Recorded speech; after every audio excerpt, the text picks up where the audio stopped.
tenerlos aquí en este evento tan fantástico acerca de los misterios de la mente y la salud. Y básicamente la idea de esta presentación es contarles un poquito acerca de mi trabajo a lo largo de muchos años en la tarea de la interpretación de los sueños. ¿Sí? En general, los seres humanos nos dividimos en dos grandes grupos, lo que llamamos soñadores activos y soñadores pasivos, y depende fundamentalmente de la frecuencia con que las personas tienen experiencias oníricas.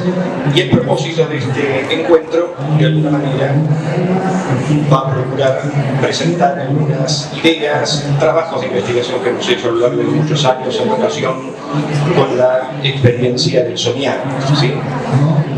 En principio, bueno, como todos ya saben, mi nombre es Alejandro Parra, yo soy psicólogo, docente universitario, investigador, autor de varios libros, hoy les voy a mostrar dos, no traje muchos lamentablemente, pero de todas maneras luego les puedo pasar algunos datos de nuestra institución y del trabajo que estamos actualmente haciendo. Y básicamente la idea en nuestro instituto, nosotros trabajamos en el Instituto de Psicología Paranormal, es una entidad que ya lleva más de 30 años en la investigación, docencia, de la investigación paranormal, parapsicológica concretamente, y los sueños son un segmento que elegí a propósito de la gentil invitación que hicieron las organizadoras justamente de Expolística en relación con la experiencia de soñar. Yo tenía un PowerPoint para mostrarles, pero bueno, lamentablemente aquí no hay proyector, de modo que lo que vamos a hacer es una breve introducción respecto al fenómeno onírico de la experiencia del soñar.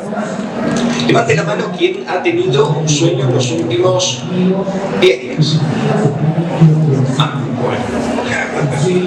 Está bien, evidentemente ha sido una convocatoria interesante porque aquellos que tienen regularmente sueños son los que por lo general buscan más información al respecto de esto.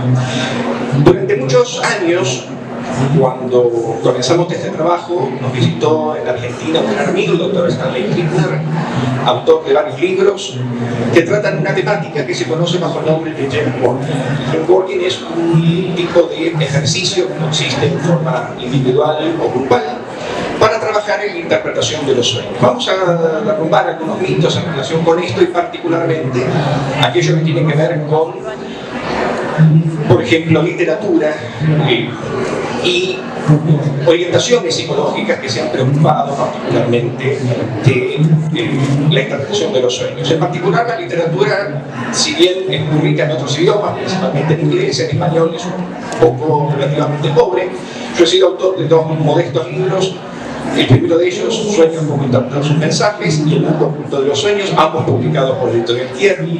Y en estos libros lo que trato de presentar son ejercicios, modelos de trabajo, símbolos interpretativos generales, y esto es un paréntesis importante que ahora voy a mencionar, y fundamentalmente ejercicios con los cuales podemos trabajar la interpretación de sueños. Una de las cuestiones que, bueno, a falta de una pizarra o de algún elemento didáctico, pedagógico, a lo mejor no podremos hacer, pero seguramente en el intercambio de preguntas, respuestas y así vamos a tratar de resolver algunas de estas cuestiones. El punto, fundamentalmente, en relación con la experiencia del soñar y de cómo se procesan estas experiencias oníricas, tienen una larga historia a lo largo de la humanidad, principalmente en los relatos bíblicos, pero no solamente en ellos, sino también antiguamente en Sumeria, en Egipto y particularmente en la Biblia. Ustedes bien saben que si leen los textos bíblicos van a encontrar los profetas, aquellos que decían ser los mensajeros de Dios, la mayor parte de los cuales han tenido experiencias oníricas. Y una de esas experiencias en particular compete a José y el faraón, que ya tenía fama de ser justamente un intérprete de sueños entre su pueblo.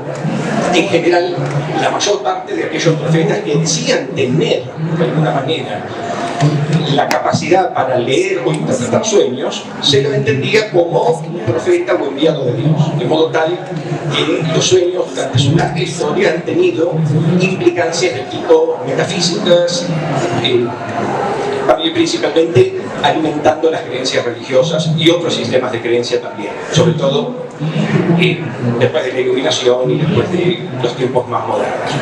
Uno de los encuentros quizá más vibrantes y tensos en la historia bíblica, sin duda alguna, fue el momento en que el faraón tiene un sueño. En este sueño, el faraón le consulta a sus propios escribas, a sus intérpretes, y ellos no encontraban una respuesta acerca de este enigma. En consecuencia, llevan el sueño a un judío allí perdido en un pueblo esclavizado de los tantos que tenían, y José se presenta ante el faraón y el faraón le relata el sueño. El sueño consistía en que durante varias noches, esto es lo que nosotros llamamos los sueños recurrentes, el faraón había soñado que 7 espigas de trigo delgadas o flacas devoraban a 7 espigas de trigo gordas, y que 7 vacas delgadas o flacas devoraban a 7 vacas gordas. Esta cualidad singular de los sueños, que vamos a ver luego, en donde intersecta la fantasía, la imaginación, la realidad, el pasado, el presente y el futuro, alineados de alguna manera a un nivel inconsciente.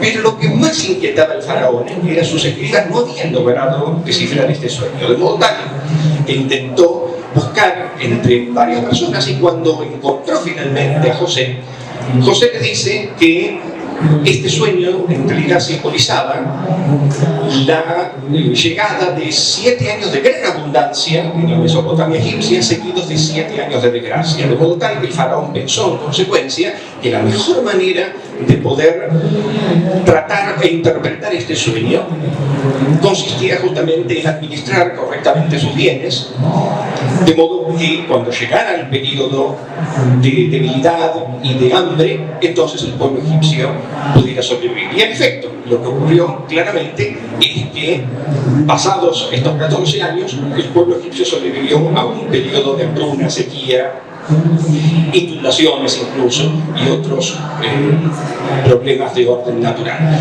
De modo que, obviamente, el faraón le pidió a José que fuera su principal escriba.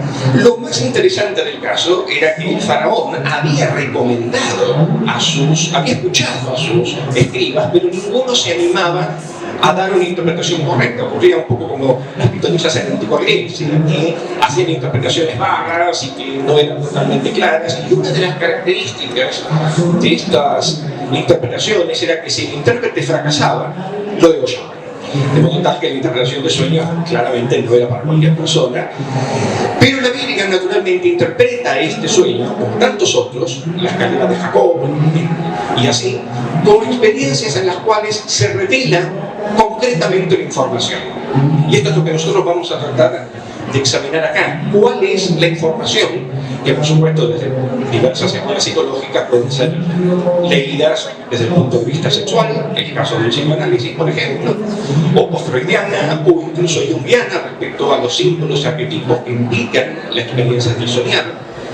Pero la historia del sueño no termina acá. Una de las características más curiosas es que casi todas las religiones han atravesado momentos en los cuales los sueños han sido de vital importancia, entre otros aspectos, para la creatividad, para la literatura, para el arte, para la invención científica e incluso hasta para el deporte.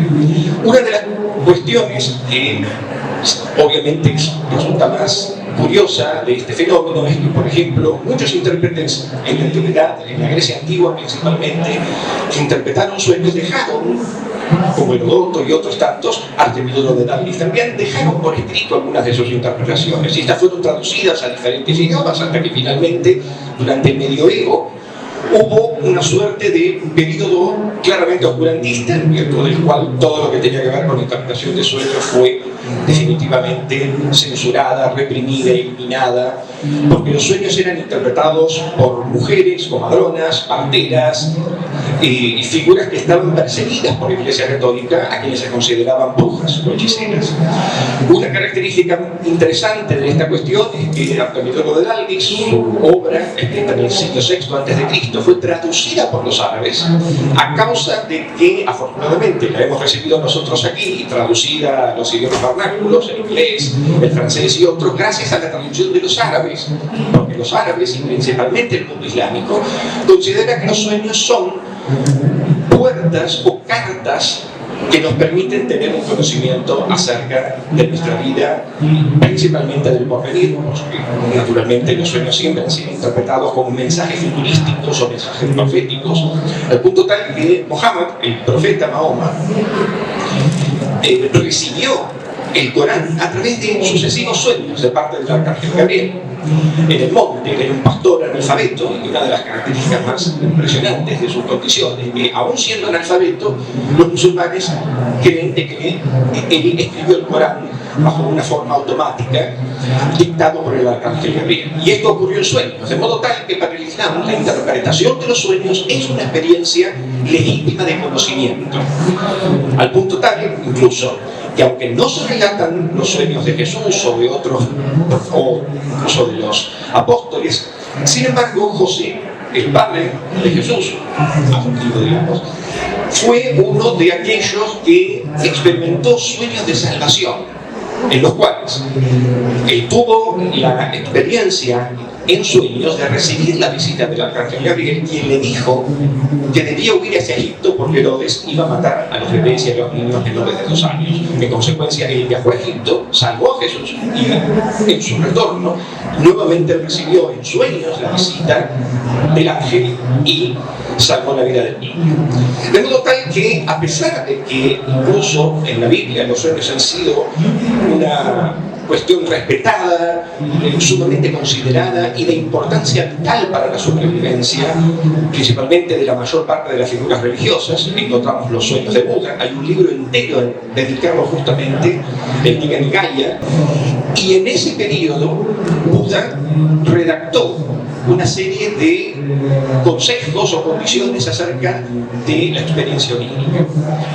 Uno de los aspectos más interesantes es que, en general, los sueños en el mundo medieval y en el mundo cristiano, católico principalmente, no han sido muy bienvenidos. O sea, no ha tenido una interpretación confiable. Siempre la tradición de la interpretación de los sueños pasaba de generación tras generación a través de las mujeres o a través de aquellas que tenían el don o la condición para poder interpretarlos, al punto tal que en el medioevo, de hecho, muchos monjes o monjas, por ejemplo, durante la noche experimentaban la sensación de entidades que se incorporaban, llamadas íncubos, o sea, las mujeres recibían íncubos y los varones los súcubos, eran una suerte de demonios que ocurrían durante el sueño. De modo tal que esta experiencia tan movilizante para los sacerdotes y las personas religiosas, que podían experimentar experiencias, por ejemplo, orgásmicas o sexuales, eran interpretadas como tentaciones. En consecuencia, toda visión que involucrara el momento previo al dormir, esto es lo que nosotros llamamos el estado hipnagógico, o sea, el periodo en el cual las personas atravesamos todas las noches, todos nosotros, un espacio intermedio entre la vigilia y el sueño, y en general durante ese periodo aparecen una serie de manifestaciones polisensoriales, en general visuales, auditivas, corporales. Por ejemplo, la sensación de parálisis durante el sueño, sobre todo al despertar, que en general muchas personas tienden a interpretar como una suerte de posesión o de toma o alguna idea en general relacionada con algún tipo de intervención espiritual. Sin embargo, hoy día en psicología lo entendemos como una manera de un fenómeno en relación con la experiencia onírica, aunque estas experiencias no son sueños en sentido estricto. Por eso debemos distinguir cualquier experiencia sensorial en relación con la experiencia del sueño, que es una experiencia sobre la cual no tenemos control, por lo menos en principio. Sin embargo, dentro de la amplia clasificación de diferentes tipos de experiencias oníricas, hay una en particular que seguramente más de uno habrá tenido en su vida, son los así llamados sueños lúcidos, que por lo general tienden a ser experiencias mucho más felices o mucho más bajo control Incluso algunas personas se sienten algo empoderadas con la posibilidad de poder manejar los personajes del sueño, que es una característica de nuestro trabajo, la clasificación y categorización de los sueños con el objeto de hacer una interpretación. Voy retornando nuevamente a la idea de la posibilidad de interpretar estos sueños. Es interesante que durante todo este periodo, hasta el año 1899, los sueños siempre han sido pensados o considerados como un escenario en el cual, al no tener dominio y sobre todo al experimentar situaciones que por lo general suelen estar reprimidas en nuestro inconsciente y aflorando, como decía Sigmund Freud, a través de una vía regia del inconsciente, el punto es que los sueños siempre han sido en general algo temidos respecto a su contenido, respecto a la posibilidad de servir como una válvula de escape frente a situaciones traumáticas del pasado.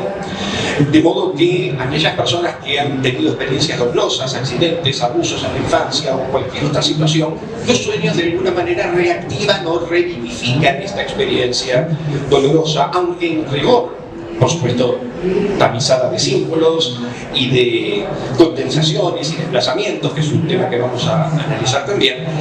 A pesar de ello, los sueños representan formas a través de las cuales, desfiguradamente, la realidad del inconsciente se presenta simbolizada, y esta simbolización, muchas veces, no todos, pero una gran cantidad de personas, de soñadores particularmente, pueden llegar a lograr bajo la interpretación de estos símbolos que están aparentemente ocultos. Muchas personas por lo general dicen: yo no puedo interpretar mi sueño. La realidad es que si uno indaga un poquito, seguramente más de uno habrá tenido esta experiencia, en rigor puede llegar a interpretar algunos de los elementos del sueño.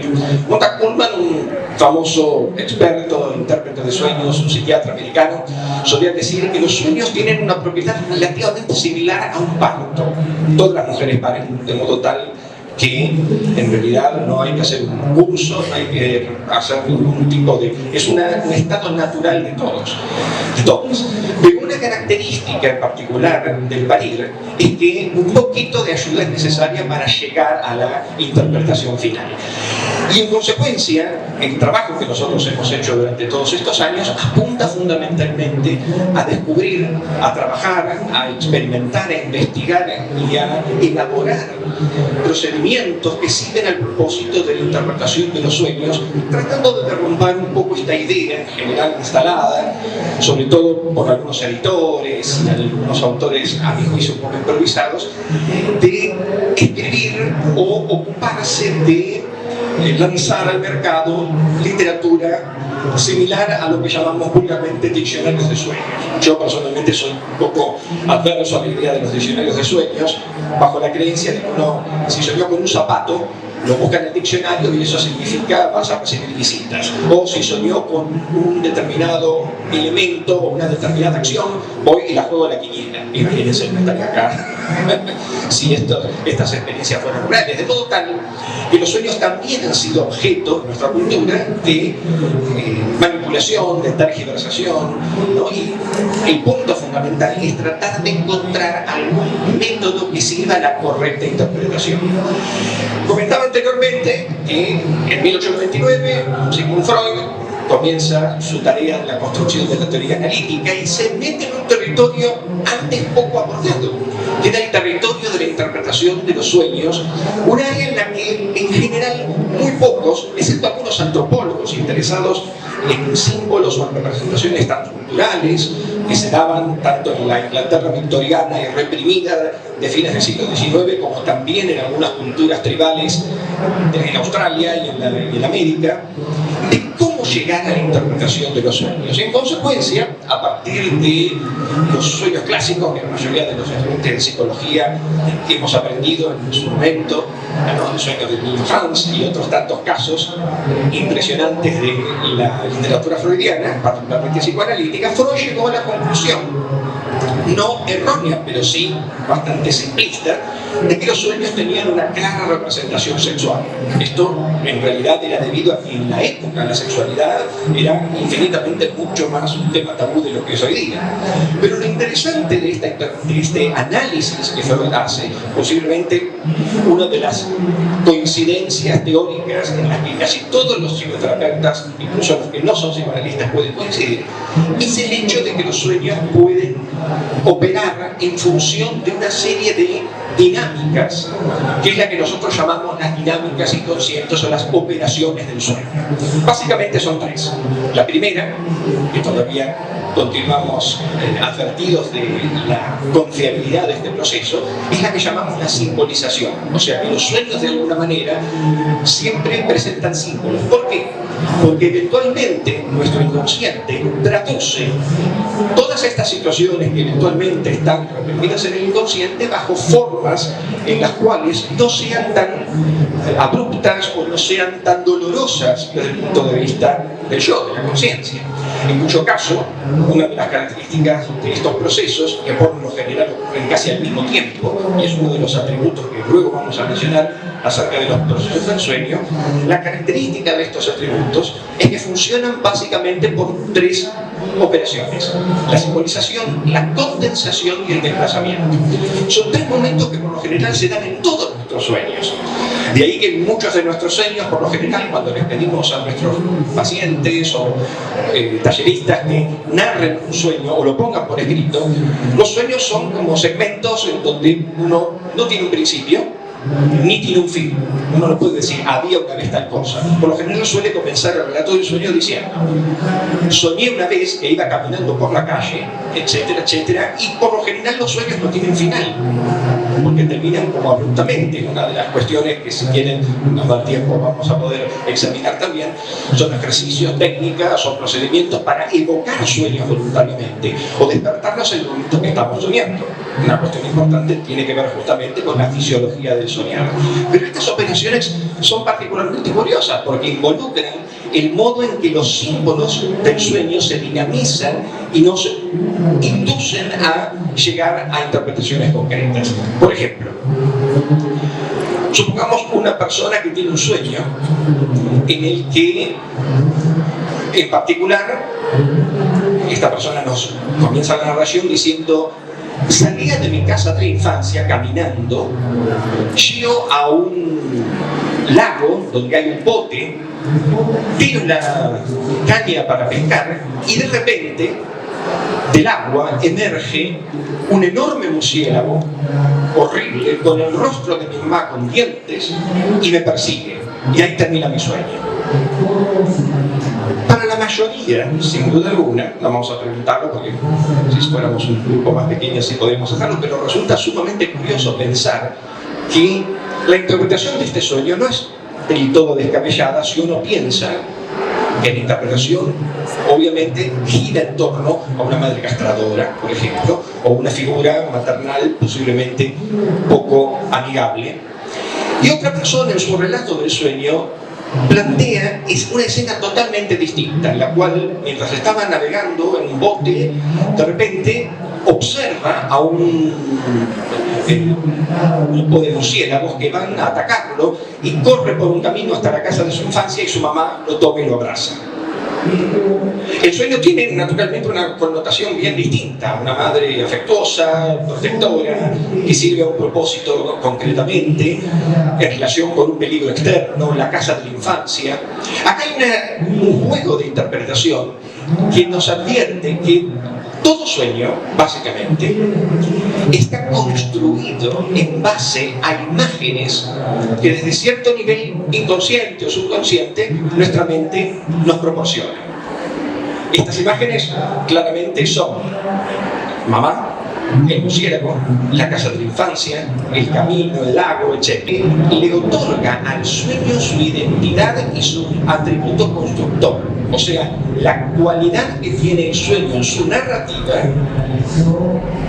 es fundamentalmente dependiente de la propia subjetividad del soñante. Si ese soñante ha tenido una madre con estos atributos o características más bien negativas, el sueño va a ser claramente más conmovedor o más movilizante. En cambio, si mamá ha sido una figura mucho más productiva, fructífera, contenedora, etc., el sueño va a tener, por el contrario, una imagen mucho más constructiva y mucho más fértil, y sobre todo fértil a la hora de la interpretación. Esta es una de las características que marcan la cualidad y los atributos que este sueño posee y la manera en que el sueño se presentifica. Según Freud, por lo general solía comentar el caso de una paciente a quien había analizado, era varón, y en este sueño, y ahí van a ver claramente una cualidad de la interpretación basada en estas operaciones de desplazamiento y condensación, que ahora les voy a mencionar, que justamente tiene que ver con la dinámica, ¿no? El movimiento que el sueño hace a través de sus símbolos y la manera en que se condensan o se fusionan de alguna manera diferentes objetos. A veces emociones, porque los sueños son predominantemente visoemocionales, o sea, implican lo emocional y lo visual, porque afectan áreas del cerebro que implican justamente las áreas emocionales y las neuronas visuales, pero particularmente una cualidad de este sueño que recibe Freud para su interpretación es la de un hombre que tenía muchos gatos, le encantaba, quería gatos, tenía en su casa varios de ellos, y de repente en su sueño él toma uno de esos gatos, lo ahorca y lo mata. Por supuesto, este hombre sentía mucha culpa y mucha angustia, pero al mismo tiempo, curiosamente, sentía o experimentaba un placer, una sensación de venganza, de haber destruido ese gato que odiaba. Cuando Freud le pregunta, bueno, ¿y ese gato a quién pertenece? ¿Es suyo? Y dice, no, ese gato es de mi suegra. Y yo, francamente, detesto y odio a mi suegra. Afectaba a este paciente suyo, que había tenido esta experiencia onírica tan impresionante y tan intensa, en donde la suegra, el gato y el haber matado al gato sencillamente simbolizaban una manera de destruir a esta figura que era negativa para él o a la cual él odiaba. En consecuencia, una de las características más notables de esta experiencia onírica y la manera en que los sueños se presentan involucran fundamentalmente estos símbolos, esta manera de ajustarse o de atarse eventualmente a una serie de metáforas creadoras. El sueño no es otra cosa que una metáfora creadora. Todos aquellos que hemos tenido sueños, en mayor o menor medida, en diferentes momentos históricos de nuestra vida, en la adolescencia, por lo general, se presentan una mayor frecuencia de sueños. También muchos de los sueños que ocurren, por ejemplo, durante la gestación, durante el embarazo. Nosotros hemos hecho varias encuestas a madres gestantes y hemos encontrado que los sueños, a partir de los primeros momentos, las primeras semanas hasta la última semana, van aumentando naturalmente en la medida en que las mujeres tienen estos sueños en particular. En este sentido, los sueños, por supuesto, están clasificados muy por fuera de la idea freudiana clásica de que soñar con una aguja con un palo es un pene, o soñar con algo estilo una cueva, una caverna, lo que fuera es la vagina. Estas ideas ya muy pocas veces son funcionales para la interpretación de los sueños, pero lo que sí es interesante es que los sueños fueron luego retomados por otro investigador suizo, Carl Gustav Jung, que descubrió que además estos sueños conservaban figuras arquetípicas, el sol, la luna, las estrellas, las montañas y otras formas, que los sueños podían ser clasificados en virtud de diferentes categorías, en virtud de sensaciones, sentimientos, personajes, lugares, emociones y otras formas, en virtud de las cuales al menos nosotros trabajamos con 10 de ellas, y de alguna manera nos permite hacer una clara identificación y desglose o deconstrucción, si se quiere, usando el término de Derrida mucho más común en filosofía. Una de las características del sueño es poder decodificar su lenguaje, porque en definitiva es un lenguaje basado en símbolos que estamos compelidos a interpretar. Aunque no necesariamente los sueños son sencillamente simbolizados. Hay muchos sueños realísticos, o sea, por ejemplo, los restos diurnos. El resto diurno es aquella experiencia en la cual una película que hemos visto o una situación que nos preocupa se inocula de alguna manera en el sueño. Y luego este sueño no es otra cosa que una representación de esa preocupación que aparece inoculada en los sueños. Es muy interesante esta cuestión porque dentro del universo onírico encontramos muchas de estas formas y también, por otra parte, varios modos de clasificar y organizar la experiencia onírica en virtud de estas simbolizaciones. Naturalmente, muchos podrán preguntarse que los símbolos de los sueños se repiten o que presentan parámetros o patrones comunes. Por ejemplo, estoy seguro que más de la mayoría seguramente habrá experimentado sueños como, por ejemplo, los así llamados sueños recurrentes. El sueño recurrente es un típico sueño en el que una escena o un determinado objeto se presenta con frecuencia a lo largo de varias noches. Hay personas que llegan a tener experiencias oníricas a lo largo de su vida con un objeto en particular. Por ejemplo, voy a poner un caso de una persona que soñaba con una enorme roca que lo perseguía, ¿no? Y que ese sueño se repetía sistemáticamente. Una de las características del sueño, y por eso pongo fundamentalmente énfasis en la idea de que la interpretación de estos símbolos no están concretamente en un libro o en un manual, ¿no? A pesar de que yo tengo un libro específicamente sobre ello. En todo caso, mi recomendación es que antes de buscar diccionarios de sueños, es mucho más rico, por ejemplo, un diccionario de símbolos.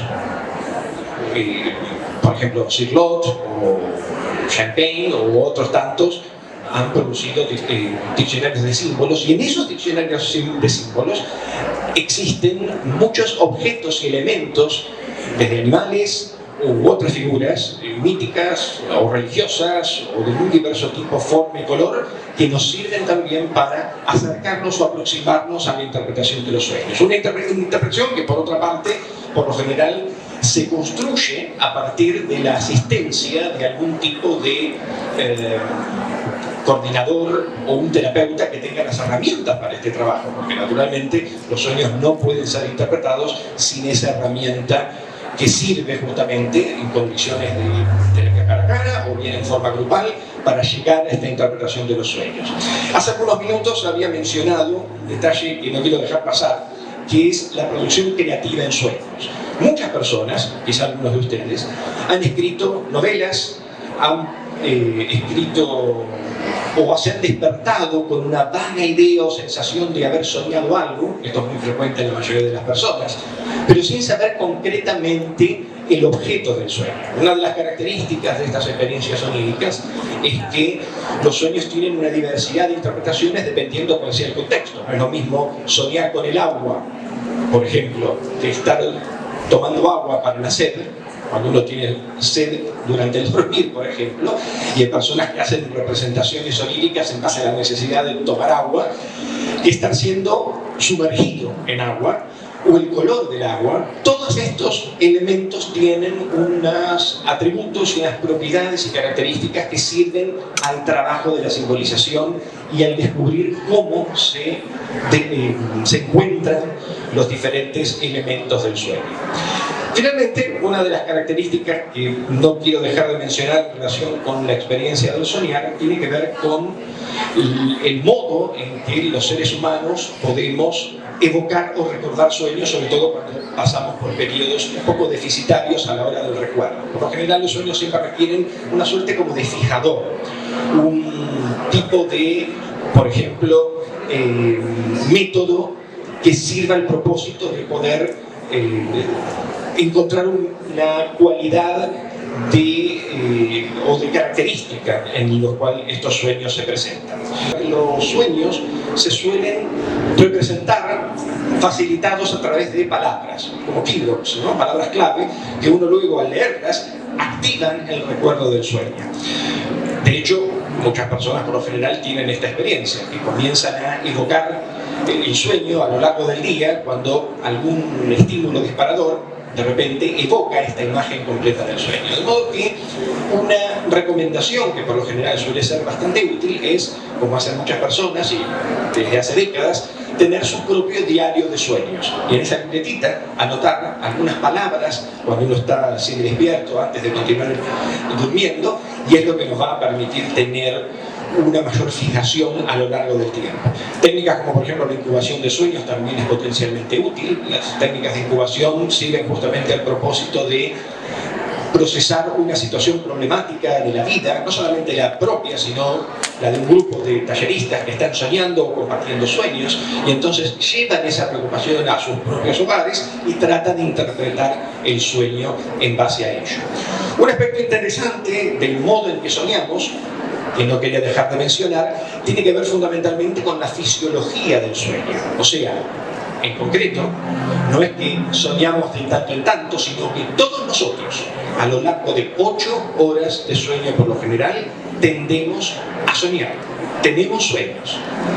Los sueños pueden durar fisiológicamente tanto como dura una etapa neuroquímica que se conoce bajo el nombre de rapid movement, movimiento rápido de los ojos, que es cuando estamos con los ojos cerrados y de repente comenzamos a movernos. Ese es el momento en el que estamos soñando, al punto que si uno despierta a la pareja o a un niño en ese momento, nos va a poder relatar el sueño tal cual, porque justo es el momento en que las personas sueñan. Se han llevado a cabo incluso experimentos de telepatía en sueños.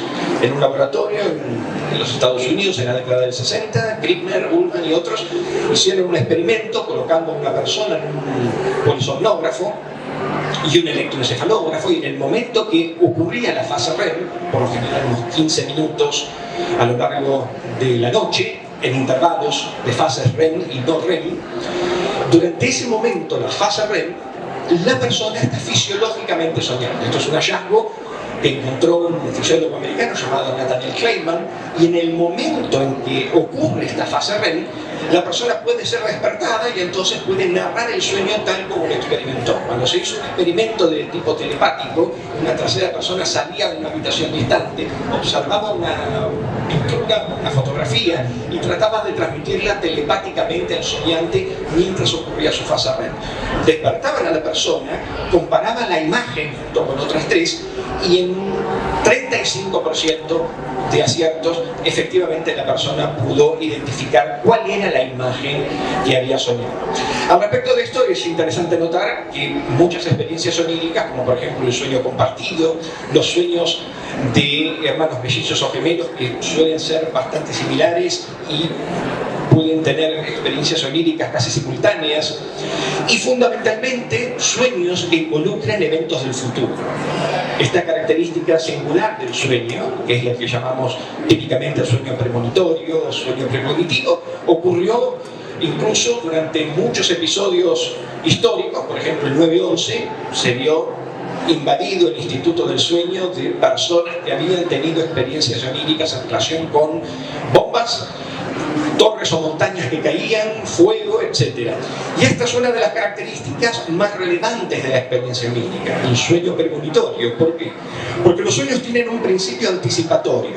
A veces esas anticipaciones no involucran, por ejemplo, solamente, digamos, la muerte de un ser querido, o sueños de comunicación espiritual, que por supuesto es un campo que nos excede en esta charla breve introductoria, pero lo interesante de estas experiencias de sueño es que el tiempo, tal como lo experimentamos durante el sueño, el pasado, el presente y nuestros deseos del futuro se fusionan de alguna manera y se alinean de modo tal de que no es irracional, por ejemplo, cuando alguien tiene un sueño en donde sus nietos están en la propia casa de la infancia, ¿no? Habrán tenido estos sueños así curiosos, que representan justamente la ausencia del tiempo. Esto ya había sido representado por Salvador Dalí en muchas de sus pinturas surrealistas. Pero lo que revelan estos sueños es que los seres humanos en el sueño tenemos la posibilidad de anticiparnos incluso horas, meses, días o meses o incluso años en el futuro, gracias a esta habilidad natural, al menos en algunas personas, de tener estas experiencias oníricas y lo que representan estos sueños, que por lo general, para muchas personas también, los sueños tienen en un promedio un 60% de connotación negativa. Pero no porque los sueños sean en per se negativos, en sí mismo negativo, sino porque en realidad las personas que carecen de la posibilidad de interpretar el significado emocional de un sueño, por lo general desplazan hacia las emociones más negativas, miedo, temor, angustia, furia, etc. Esta experiencia que a lo mejor puede resultar reveladora. De hecho, hay estudios que han demostrado que si comparamos a aquellos que han hecho psicoterapia sin sueños y psicoterapia con sueños, la psicoterapia con sueños permite o contribuye a procesar situaciones de conflicto, trauma, etc., de una manera mucho más rápida, porque el sueño, el soñar, es una suerte de terapeuta natural que nos permite procesar esas situaciones. Por eso los sueños de angustia en los niños o en otras personas vulnerables en general tienden a ser experiencias negativas, pero sencillamente porque están procesando situaciones traumáticas del pasado. No quería dejar de terminar esta charla y pasar a una instancia de preguntas y respuestas sin antes comentar que nosotros hemos organizado a lo largo de muchísimos años, y este año también, talleres que pueden ser de fin de semana o de un sábado completo, hasta incluso durante varias semanas, y la posibilidad de compartir sueños en un contexto grupal no solamente, digamos, fortalece alianzas y amistades y hasta que alguno que otro noviazgo, sino también lo que produce es la posibilidad de compartir experiencias que en la vida cotidiana nosotros no solemos tener. Uno no va por la vida contando sus sueños, así como no va por la calle desnudo.